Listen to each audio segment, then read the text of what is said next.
So now to Tapio, the reason everybody came here. So Tapio Rosenius is a Finnish designer. He's an innovator, an artist, and an entrepreneur. He's based in Madrid, as you can see from his sunny swimming pool in the background. Very jealous. He's the founder and CEO of Scandal Technologies. So Tapio has been working internationally with light as a creative design medium since 1998. He's a pioneer in the use of biomimetic and responsive lighting control in built environments. I wrote that bit down, where his work seeks to create tangible connection between artificial light, media, digital futures, and the human experience. So his company, Scandal Technologies, is currently developing the POET control system aimed at real estate developers and operators, enabling them to remotely manage the new breed of real-time environments that combine data, lighting, sound, sensing, and scent to influence how people experience places. That is so exciting. Thank you for joining us, Tapio. A quick note before Tapio starts. Make sure you get in that Miro board and post your questions for Tapio, because he's going to generously give us some Q&A time at the end of his talk. So get your questions in there now. First come, first served. Thank you, Tapio. Take it away.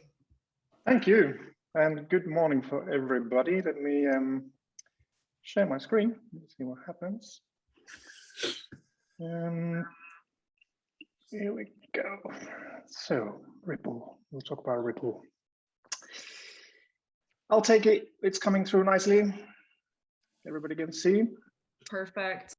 Cool. So without further ado, I'll start with a little bit of background. So to put you really in the context on sort of how I'm looking at this particular topic that I'll be talking about today, this morning, and sort of frame it a little bit.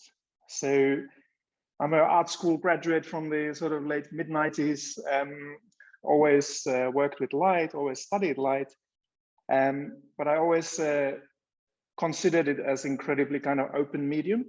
And 2009, we started a design company called Lens and Collective, which since starting in Madrid, we then opened also in Helsinki and London.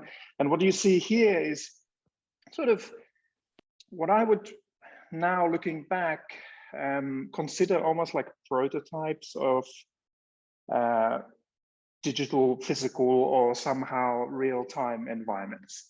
And what we were trying to kind of do with this type of work at the time was to answer quite sort of abstract questions like, what is the purpose of light? What is the role of light in a built environment? What if the light would never be static, like in the nature, light is never static? What would that mean? What would constitute a natural movement of light? And these kinds of sort of ponderings led to this type of work, where suddenly the light becomes sometimes kind of a protagonist, sometimes very much a supporting background actor, but always very experiential, and always sort of looking for a function, like function within art, function within emotion, function within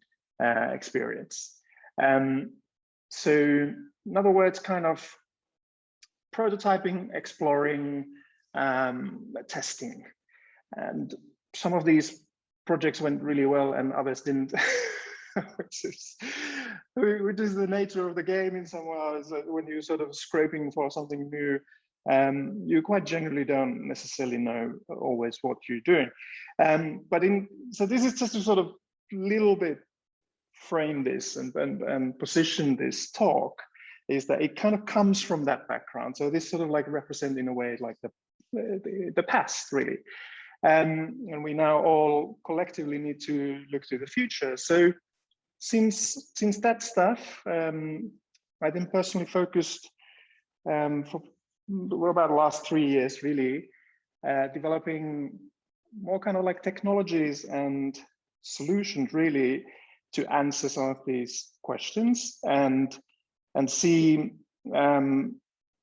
how to make it more tangible, how to make it more accessible, how to make it all kind of more doable.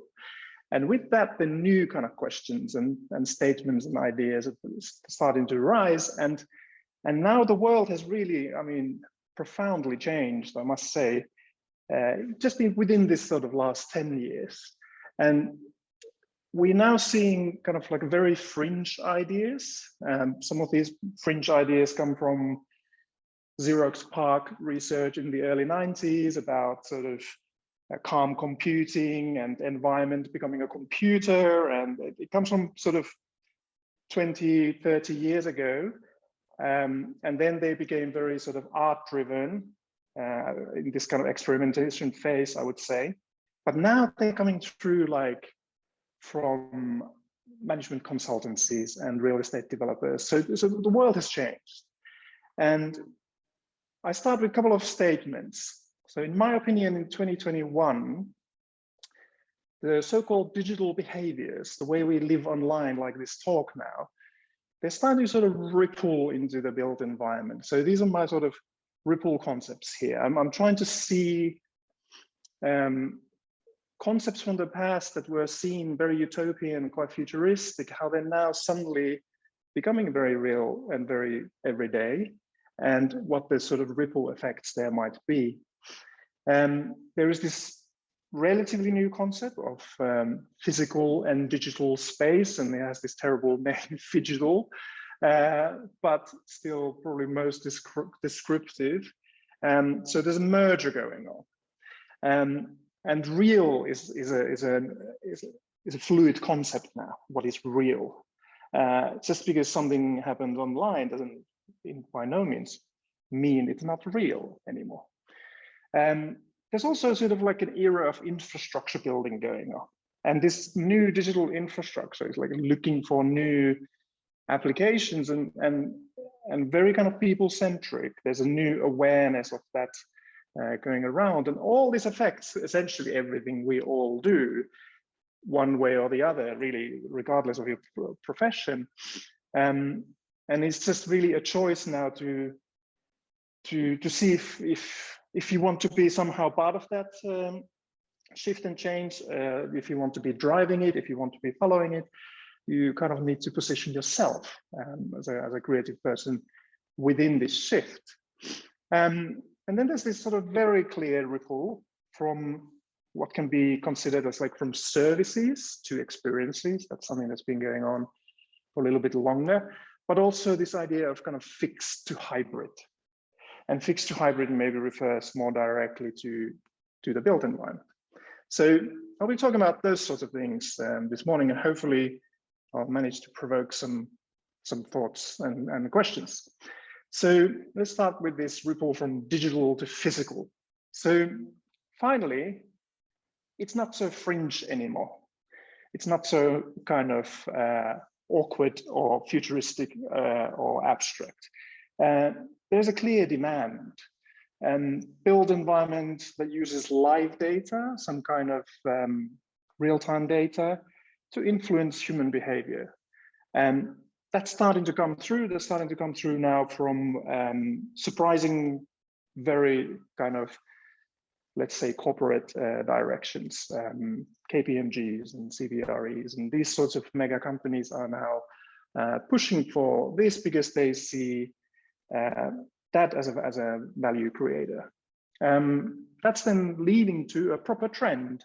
So we can safely say that digital spaces is a trend. It was identified as a trend already a couple of years ago, but as it happens, these things, you know, they take their time and they spread on unevenly. But certainly from my perspective and where I'm sitting, it's really coming true. It's really obvious now. And good news for all the creatives in the world, there's a massive scarcity of designers and as well as technologies that would actually allow for these things to happen. So in one hand, there's like a mega infrastructure being built to allow for this type of applications. But this time it is the the creative designer, implementation, application dreamers who, in my opinion, are lagging behind. So there's an opportunity there. Now, what are these digital physical spaces then, for example? Well, they can be described in many, many, many different ways. It's new enough to allow you to essentially define it the way you want, and then very much give it your own angle, your own go. So one good one is to consider it from the idea of experiential. So what you're seeing on the screen now is work from a Team Lab, which is a tremendous sort of art collective. And what's interesting here is that these are essentially bodily experiences in real environment, and they are layered with digital light and media. So you're not wearing glasses, you're not using your smartphone, you are in the real space, in a real physical space, but what's actually happening around you, what your experience is very driven by, well, is entirely digital. And they sort of manifest themselves as experiences, as essentially like art things. Now, the other dimension is this idea of augmentation then. So some kind of existing physical structure, in this case, the Seattle Space Needle for the New Year show, last New Year. They augmented, they layered a digital excitement over it in real time, and it was broadcast live and everything else. And it started to sort of blur the line on, well, what's actually augmented and what's actually happening there. So some of the lighting was happening there, some of the fireworks was happening there. And then, as you can see, other things that clearly were not happening there and clearly were augmented. And that kind of gives you a glimpse, in my opinion, to the future, really, on what augmentation, for example, in a built environment, in a large scale, can mean. And I also anticipate something like this becoming sort of very natural extension of particularly the visual world that we're living in. And then there's the mixed reality aspect of digital physical. And that can be very sort of instrumental, very practical, very, very serious. You know, anything from the Microsoft HoloLens to the up and coming Apple glasses, when they come, that's going to be a really big push for mixed reality.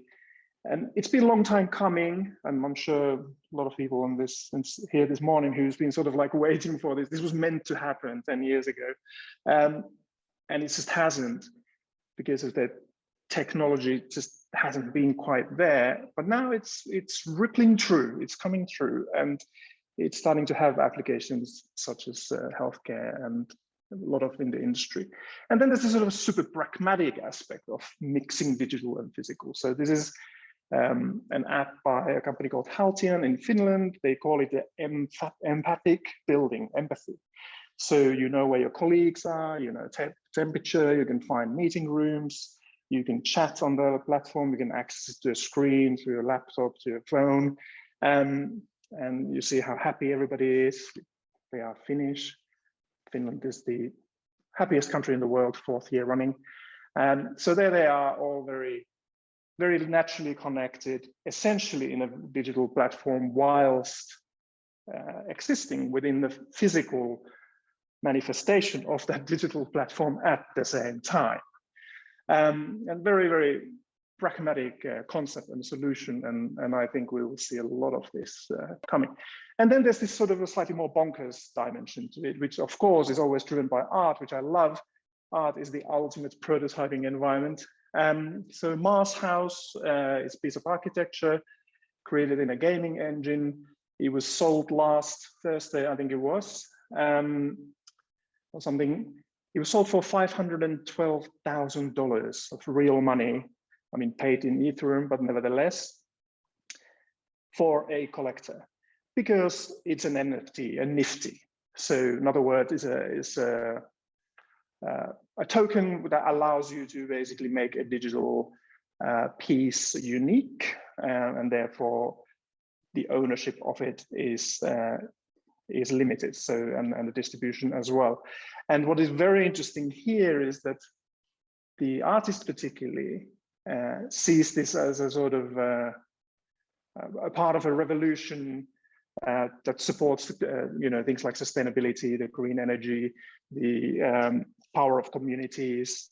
You are sort of disconnecting yourself from real estate developers and banks and all that, and it kind of allows total freedom. You can then enjoy this house the way you want, and you can also resell it. I fully expect this to be resold, like probably in the next 6 months for something like $5 million. Let's see what happens.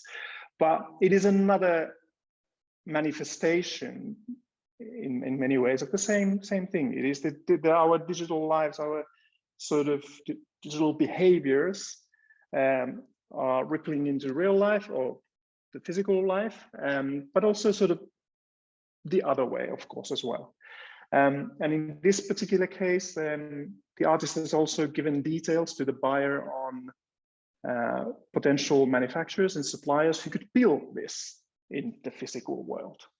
Glass manufacturers from Italy and stuff like that. So there's that link there going on as well. Very, very interesting. Now, one way to break this down then is like to make it very tangible, make it easy to approach and think like, well, what does this mean to my life and how could this be used? Is to just look at it through sort of control, and which is what we've been trying to do over the years. Is if you just say that, okay, I take any physical environment and I just control in a very sophisticated level practically everything that's there that can affect the human experience and that can influence the human behavior. So being it a lighting or a projection or a sound or a scent or signage or really truly anything and everything that's there. So that is what allows you to begin to layer the digital functions and services and so on and so forth in. So you need the base layer, you need the control. When you then combine the sort of a sophisticated digital control with real-time data, you begin to develop a contextual space. You begin to have a responsive environment.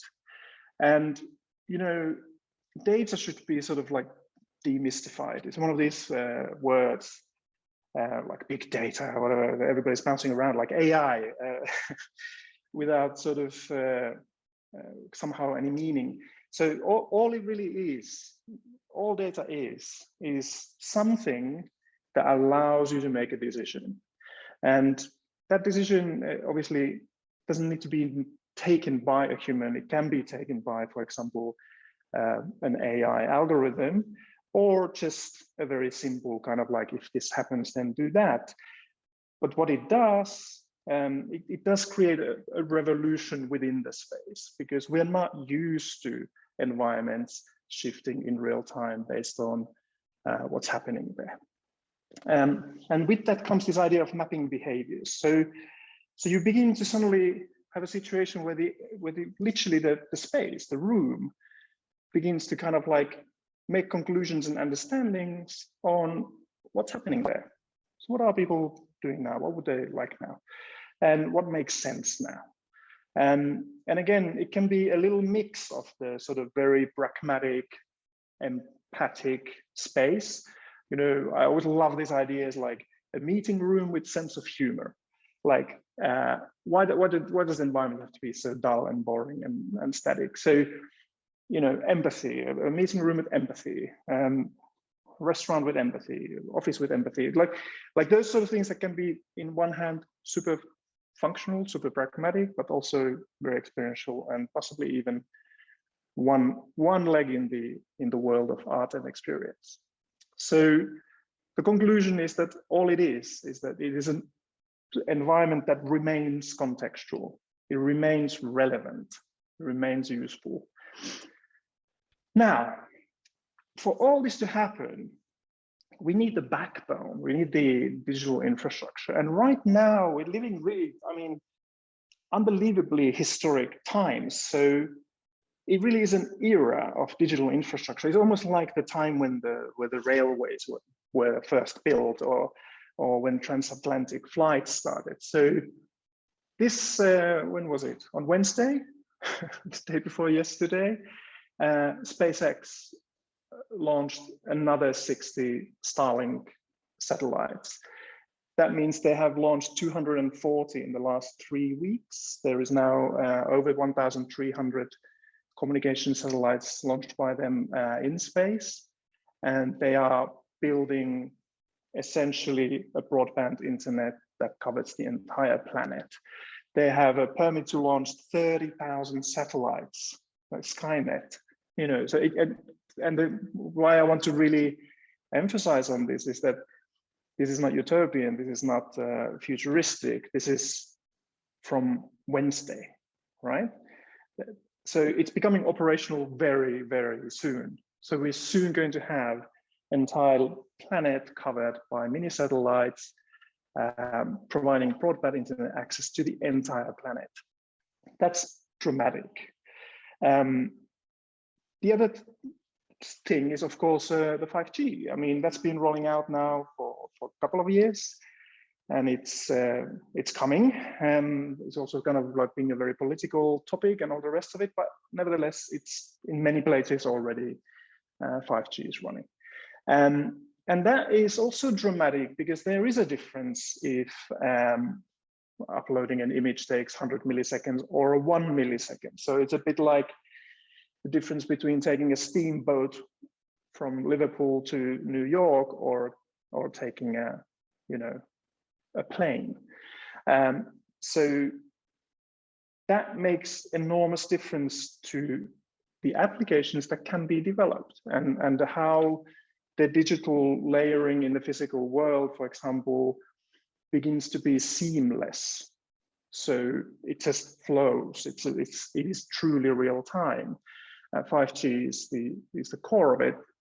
And what all this then builds together, essentially, it's the famous Internet of Things, which is the ultimate the physical infrastructure that's needed behind. And it's happening. So 2018, there was about 22 billion connected devices on this planet on IoT. That's now going up really fast. So in a couple of years, it'll be 38 billion, and a couple of years more, it's going to be about 50 billion connected devices on this planet. And just for comparison, 2030 is expected that we will be 8.5 billion people. So, the robots will clearly take over. They will win. There's 50 billion of them, and they're all connected to a satellite network in the space that cannot be switched off, owned by one guy. So if you want to make dystopian conclusions of all this, sure, there's a lot of kind of tech pessimism going on right now in the world. I am an optimist. I'm an utopist, not dystopist. Well, I don't know what those words even are, but it's really happening, right? It's happening, and it's happening right now. So, and why is it also important is that, it needs to happen because things like internet right now is still only for the wealthy. It's very exclusive. It's very divisive. And this is the situation roughly right now, is that it's about half the population who has this kind of incredible privilege of living partly in the digital world and enjoying all the services that come with it. So that's why things like the Starlink and so on and so forth begin to matter tremendously. And there's this super famous and already a bit of a cliche of a quote from William Gibson that always fits everywhere. And it's this idea that the future is already here. It's just not evenly distributed. So in your living room, you might be living in kind of like 2020, but your neighbor might be living in 1975 when it comes to these types of topics. So it's incredibly uneven. And there's a lot of just choice there also, attitude, flexibility of mind. I think we should all remain very, very flexible right now. So what's next then? Where is this leading, this infrastructure, but also the whole Phygital concept itself. Well, there's starting to now be this kind of visions that are more human-centric, more about the application, whereas before it was about the technology, right? It was the IoT and this and that. But now suddenly people are starting to talk about things like IOB, so Internet of Behaviors. It's actually very much about those people who are connected. And this is from a future report by Gartner for 2021, and it's very interesting how they reference this as sort of like digital dust. So we live as people, we leave digital dust around us, and that can be been analyzed, and that can be used to affect our behavior, hopefully in a positive way. And of course, very, very complex subject. So, I mean, there will be a lot there to resolve in terms of ethics and everything else. But again, very much happening. And then the other aspect, which used to be very kind of fringe and is now totally mainstream, is this idea of a total experience. So you begin to combine. So in startup world, you talk about horizontal solutions. So you like break the silos. So the world is full of these kind of groups of professions and industries working in a very, very narrow definition, whereas the way things are developing is all about horizontality. So total experience represents that. And obviously, particularly now, people kind of yearn for that. Like experience itself, it has increased in value tremendously. And that can be really seen when you start talking to younger crowds. So any of these sort of so-called emerging generations have now already for some years, they've started to shift towards this idea of consuming experiences more than things. So experience has more value than a thing. You're not necessarily so keen to spend an enormous amount of money on an object, but you'd rather put the money on an experience. And the sort of concept there is that it makes you feel more connected, and there's authenticity and belonging and this kind of very human emotional dimensions to it. And I want to talk about that a little bit in the context of creativity and design and kind of our profession also, and kind of economy.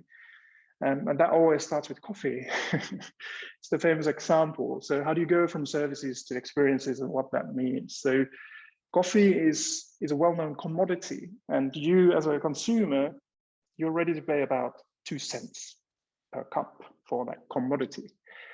That's sort of roughly the running rate. But if you add service to it, then suddenly, so in other words, somebody makes you a coffee, you are then ready to pay 4,900% more for that commodity, because somebody provided with a service. So the service adds tremendous value, but then there's kind of like a ceiling there, there's a glass ceiling there, and the only way to break that is going to experiences. And suddenly, if you add the newspaper and the music and the sofa and this and that, then suddenly you are ready to pay up to 900% more for that same cup of coffee, because it comes with an experience. Now, I'm not a big Starbucks fan. I don't like that experience personally, but people do. But it's a great way of showing how that difference is. And of course, since the sort of Starbucks growth, late 90s, early 2000s, there's been another mega wave on, for example, coffee shops and stuff like that. And it's again all about experience. That's what you pay for. And when you then translate this, for example, into, let's say, to our world of lights, you could look at, or in your profession, like you could look at any of the sort of core-based thing as a commodity. And in lighting world, for sure, I mean, the value is plummeting. It's being very, very heavily commoditized. You add service to that. Well, that's the sort of the design of taking those commodity lights and doing something with them. The clients are ready to pay for that, but every kind of year, a little bit less. So there's the added value through service is also sort of stagnating or even reducing. So therefore, concludes very nicely that truly it is within the experience that you provide to the end client where the value really is. So in fact, soon, in my opinion, practically all the value is going to be there because of the various kinds of subscription concepts and so on and so forth. So the ripple from fixed to hybrid then. So to conclude a little bit, there's a hybridization of spaces going on, and that adds tremendous value. So you create experiential, artistic, possibly pragmatic applications or in the digital physical concept, leveraging the digital infrastructure that is being built around us. That leads to vivid experiences, very strong experiences, and now referred as total experiences, which can then be based on contextual data inputs, which gives them meaning and that particular context, which then leads to influencing behavior. So really, I mean, it's people-centric always, and it's about people's behavior. And obviously, I like to think that it's all about the positive behavior. So I'm not dystopian, as I mentioned. So this could be like the conclusion of this digital physical world and the approach of it. And I'll finish off with a little example. Is always nice to show projects and things. So the idea of a Phygital architecture, what could that mean? So this is an existing piece of architecture in Sevilla. It's called Metropole Parasol, also known as Setas de Sevilla. It's been there for 10 years, incredible example of kind of parametric architecture of its time. It has a viewing platform. You can go there and watch the sunset and the views, and it's really, really beautiful and really amazing. Now, we're in a process of sort of adding a digital layer to it. So I'll just show you this video. It has a bit of music in the background, so I don't talk over it.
So as an example of an existing piece of architecture where you layer a digital layer on it, you then contextualize it with data harvesting and time-based events and so on and so forth, and you begin to suddenly have essentially a digital physical structure. But it's also good to show this sort of little back of house glimpses of what that actually means. So there's a very heavy physical layer as well. So literally we have a team of mountain climbers there installing thousands of custom-made luminaires and server rooms and goodness knows what. And at the same time, this is from my desk. At the same time, there is this kind of virtual reality based programming exercise happening in real time and doing testing from one city to another, and beaming the digital content to the site to test them how things are looking as they go, and so on and so forth. So there is this digital physical design process that's also going, and also implementation process. So everything is starting to really merge and come together. And then this is David, one of our guys on site there, flying his drone in the middle of the night just a few days ago, just showing how the currently installed batch is starting to look and work. So it's getting there. So this is a project that will be completed exactly in 4 weeks' time. So exactly 4 weeks left. So far, so good. But hopefully, acts as an interesting visual example of one of the approaches that can be taken to this particular topic. So I thank you for your time, for your attention this morning, and happy to have a little Q&A and chat right now. So if there's anything that tickled your interest, just shout. Thank you. Thank you so much, Tapio. That was incredible. Super inspired. Guys, I am sure that there are lots of questions. Does anyone want to shout out a question now while we take a look in the Miro board and check for some there? I can be greedy like usual and ask the first question. Tapio, I think that your body of work is so vast and expansive. What project that you worked on over your career have you felt kind of most in your flow? Well, there's a project called Silo 468 in Helsinki, which is an old oil tank that we got to convert into essentially an experience that was very driven by daylight and artificial light, and then the kind of digital controls. And that was done quite some time ago. I mean, I think the design was done 10 years ago. And it sort of, at the time, I think tickled nicely the sort of collective imagination of people, and created quite a lot of discussion and a lot of publicity and stuff like that. But the reason I'm mentioning it is that when you go there now, 10 years ago, 10 years after, sorry, it sort of holds its own. So I'm always worried that everything we do is very much a manifestation of its time, and therefore would get tiring or boring or old very quickly. Technology particularly has that limitation and weakness. But that project somehow, because I think it's simple enough, and in many ways, it's kind of very basic, very stripped down, has proven that some kind of digital layering within built environment can also remain interesting and experiential and possibly relevant, let's say for a decade at least. So there's some longevity there. It's not just fancy hype for today. So I would flag that one up. Super. So that is Silo 468, guys. Check it out. I'm in the Miro board, and yes, Tapio, we have a lot of questions. I'm going to start with one which is slightly nuts, but maybe relevant. What is your opinion on the idea that we are currently living in a digital simulation world? So I don't know if that means we're living in the Matrix, but what's your opinion? I agree to some extent that I'm not sure if the simulation is the right word, but we certainly are living in sort of like a collective imagination world. And all these kinds of digital platforms, even like a Facebook or Twitter or any kind of a social media style platform, I think is a great manifestation of that, that there's a totally parallel reality going on there. And you can then see the dramatic effect of the parallel reality coming to the reality, for example, in America recently, and what that means. And what the effects can be, which is basically societal change. So in that sense, yeah, sure, if not a simulation, at least there's like the parallel digital universe, which is like ever growing and going in every direction at the same time. And then this sort of, let's say, more the physical surroundings that is moving slower. Cool, thank you so much. Okay, next question. Quite straightforward. What's the path to take if you're a designer wanting to start being part of this trend of creating Phygital environments?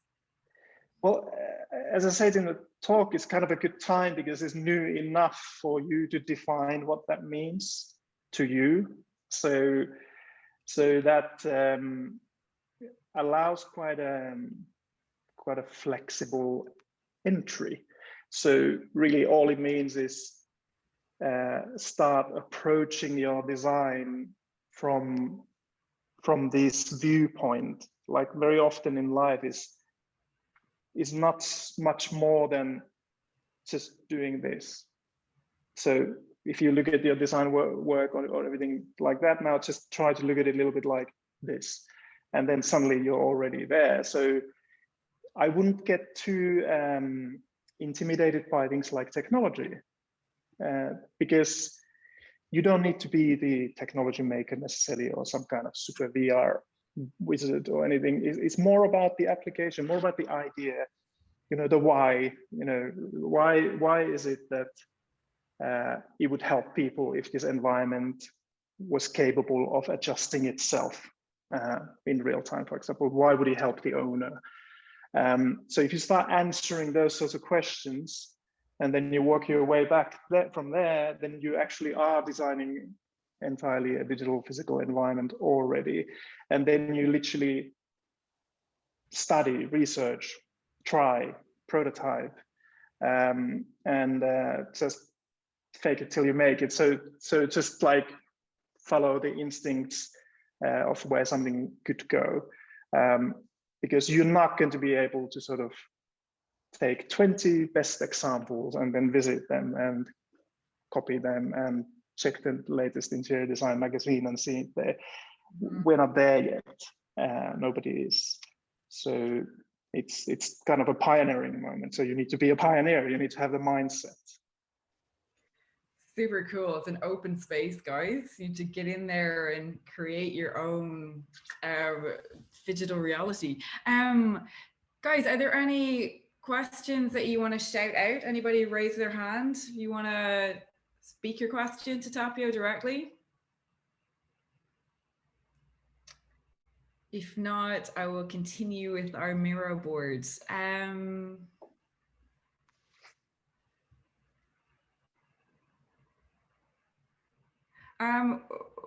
How is the user experience design being handled within digital infrastructures? Great question. Badly. It is absolutely one of the core disciplines there. So the kind of UX aspects of physical world and physical reality are traditionally handled in so different way than the digital UX. So you could argue that the physical UX is architecture, right? The user interface is a door or a chair is a user interface, and then the combination of them and the spatial distribution and everything else is a user interface. Now, in the software world, UX is relentlessly prototyped, relentlessly tested. None of the serious software companies release anything until they have done a tremendous amount of testing with eyeball tracking and God knows what. Whereas in architecture, very little testing going on. It's just sort of like, it's right because it's right, and it gets built, and therefore very often it's said that every piece of architecture is prototype for good and the worst. And it's very true. And unless these two disciplines, let's say the digital UX and the physical UX, begin to really talk to each other and merge, I don't think successful physical digital environments are going to really happen, because they cannot be done in isolation. The good news is that now there are tools coming along slowly, but they're coming, where the design process itself is starting to be very Phygital, and you work in 3D and you work in a collaborative 3D environment and stuff like that. And so I think that is maybe the moment where the digital UX design principles and philosophies and opportunities may begin to sort of like ripple into the physical user interface. Thank you, Tapio. We have time for one more question. What inspires you right now? Everything. But well, a lot of this, what I'm just talking about now, inspires me dramatically. I try to remember to zoom out as much as possible, and kind of really look what's happening elsewhere. So what inspires me is always the fringe, the edge, what's happening on the edge, like this nifty thing where suddenly a digital asset becomes something that can be provided with ownership, and that is revolutionizing the digital art world right now as we speak, like within last 2 weeks. It's going to have a long lasting impact. That sort of thing inspires me a lot, because I always try to see, what would that mean in our world then? Could we make NFTs out of lighting concepts or something like, and why not? So like, I would really genuinely recommend this to anyone. The world gets really interesting when you start staring at your own, what is it, belly button. A little bit of navel gazing for us all. Yes. That's our takeaway. Thank you so much, Tapio. There are more and more questions dropping into the board. I think because your presentation was so engaging and so visual, everyone was on you. So there are more questions dropping into the board. Guys, if we didn't get a chance to share your question with Tapio, connect with him directly. You'll see in the Miro board, you have his LinkedIn, his company details. So make that valuable connection. And maybe you can ask him your question then.